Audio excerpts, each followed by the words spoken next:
Hello అండి. Welcome to my channel. నేను మీకు అన్నం, ఇడ్లీ, దోస, చపాతీలోకి దేంట్లోకైనా చాలా టేస్టీగా ఉండే టమాటా పచ్చడి చేసి చూపిస్తానండి.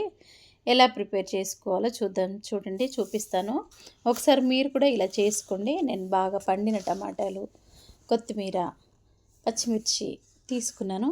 నేను చూపించినట్లు ఇలా మీరు టమాటా తీసుకొని శుభ్రంగా కడిగి పెట్టుకొని టమాటా పచ్చిమిర్చి కడిగి పెట్టుకొని కట్ చేసి పెట్టుకోండి. టమాటాను పచ్చిమిర్చిని తుంపి పెట్టుకోండి. ఇలా కట్ చేసి పెట్టుకున్న టమాటో పచ్చిమిర్చి 2 ముక్కలుగా తుంపి పెట్టుకోండి. ఇప్పుడు నేను చూపిస్తాను. దాంట్లోకి టమాటోలోకి కొంచెం చింతపండు అండి, కొద్దిగా చింతపండు వేసుకుంటున్నాను నేను. ఇప్పుడు ప్రాసెస్ చూద్దాం రండి. ఇప్పుడు కొంచెం ఆయిల్ వేసి ఒక 2-3 టేబుల్ స్పూన్ల పల్లీలు వేస్తున్నాను నేను. ఒక 2 టేబుల్ స్పూన్లు నూనె, ఆయిల్ వేశాక ఒక 2 టేబుల్ స్పూన్లు పల్లీలు వేస్తున్నాను. పల్లీలు వేసుకున్న తర్వాత ఒక 2 టేబుల్ స్పూన్ల ధనియాలు వేసానండి. ఒక చిటికెడు మెంతులు వేసుకున్నాను. ఎక్కువగా వేయొద్దు, మెంతులు ఎక్కువగా వేస్తే చేదొస్తుంది. ఇప్పుడు నేను ఒక 1/2 స్పూన్ జీలకర్ర వేసుకున్నాను. జీలకర్ర వేసుకొని అన్నీ కలిపి వేయించుకోండి. ఇవన్నీ ఫ్లేమ్లో పెట్టి ఎర్రగా వేయించాలండి. ఇప్పుడు ఇవన్నీ వేగుతుండగా 1 స్పూన్ నువ్వులు వేయాలండి. నువ్వులు చివరిలో వేసుకోండి, ఎందుకంటే నువ్వులు త్వరగా వేగిపోతాయి కనుక. ఇప్పుడు స్లో ఫ్లేమ్లో అన్నీ వేగిపోయాయి కదా, ఇవి దోరగా వేగాలి. ఇవన్నీ వేగిపోయిన తర్వాత ఇప్పుడు నేను ఒక మిక్సీ జార్లోకి తీసుకుంటున్నాను. ఇవి మనము పచ్చిమిర్చి ఇవన్నీ వేయించుకునే వరకు అవి చల్లారిపోతాయి. చూడండి, ఇప్పుడు నేను తుంపి పెట్టుకున్న పచ్చిమిర్చిని అదే ఆయిల్లో, నేను మళ్ళీ ఆయిల్ వేయలేదు, అదే ఆయిల్లో పచ్చిమిర్చి వేయిస్తున్నాను. చూడండి, ఇప్పుడు కడిగి పెట్టుకున్న కొత్తిమీర వేసాను.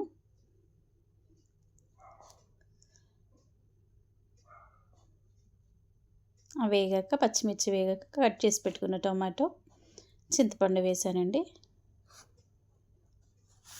లో ఫ్లేమ్లో పెట్టి ఇప్పుడు ఒక 1/2 టీ స్పూను పసుపు వేసాను.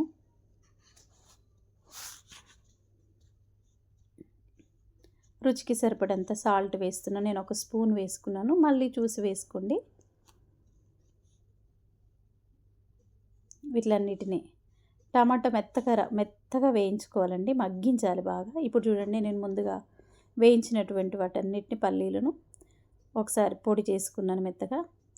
ఇప్పుడు మనం వేయించుకున్నటువంటి మెత్తగా అయినటువంటి టమాటాలను, పచ్చిమిర్చిని వేస్తున్నాను. చూడండి, ముక్కలు మొత్తం మెత్తపడేటట్లు మగ్గించాలి మనం. ఇప్పుడు చూడండి, ఇలా మగ్గించిన టమాటోలను వేసి మిక్సీ జార్లో ఒక 2-3 పల్సెస్ ఇచ్చుకోవాలండి. ఇప్పుడు దాన్ని పోపు పెట్టుకుందాం. చూడండి, ఒక 2-3 టేబుల్ స్పూన్ల ఆయిల్, కొన్ని ఆవాలండి, కొంచెం జీలకర్ర, కొంచెం పచ్చిశనగపప్పు వేసాను. తర్వాత కొన్ని వెల్లుల్లి రెబ్బలు, ఇవి వేగాక కొన్ని వెల్లుల్లి రెబ్బలు వేసుకుంటున్నాను. ఎండుమిర్చి కూడా వేసాను. చూడండి, ఎండుమిర్చి కూడా వేగాక కొంచెం వెల్లుల్లి రెబ్బలను వేస్తున్నాను. ఇప్పుడు నేను ఈ పోపు దినుసులు, ఎండుమిర్చి, వెల్లుల్లి రెబ్బలు చక్కగా వేగాలండి. ఈ పోపు వేగాలి. ఈ వేగుతుండగా నేను ఒక రెమ్మ కరివేపాకు కూడా వేసాను. కరివేపాకు కూడా వేసి వీటన్నిటిని పోపును బాగా వేయించుకోవాలి సిమ్లో పెట్టి. ఇప్పుడు ఈ పోపు వేగిపోయింది కదండి. ఈ పోపు మొత్తం వేగాక మనం స్టవ్ ఆఫ్ చేసుకోవాలండి. స్టవ్ ఆఫ్ చేసుకున్న తర్వాత ఇప్పుడు మనం ఏదైతే రుబ్బు పెట్టుకున్నామో పచ్చడి, దాన్ని ఆయిల్లో వేస్తున్నాను. చూడండి, ఆ పచ్చడిని అంతా బాగా మెత్తగా రుబ్బకూడదండి, మనం పల్స్ మోడ్లో చేసుకోవాలి పచ్చడి. చూడండి, పచ్చడి ప్రిపేర్ అయిపోయింది. ఇప్పుడు పచ్చడిని నేను సర్వ్ చేసుకుంటున్నాను ఒక బౌల్లో. చూడండి, మీరు ఒకసారి ట్రై చేయండి ఇంట్లో, చాలా టేస్టీగా ఉంటుందండి ఇది. ఎవరైతే ఈ పచ్చడి చూస్తున్నారో ప్లీజ్ మీరు మా ఛానల్ని సబ్స్క్రైబ్ చేసుకోండి, లైక్ చేయండి, షేర్ చేయండి, కామెంట్ కూడా పెట్టండి. మీరు ఈ పచ్చడి చేసుకొని తిన్న తర్వాత నాకు కామెంట్ పెట్టండి. చాలా టేస్టీగా ఉంటుందండి ఇది, చపాతీలోకైనా అన్నంలోకైనా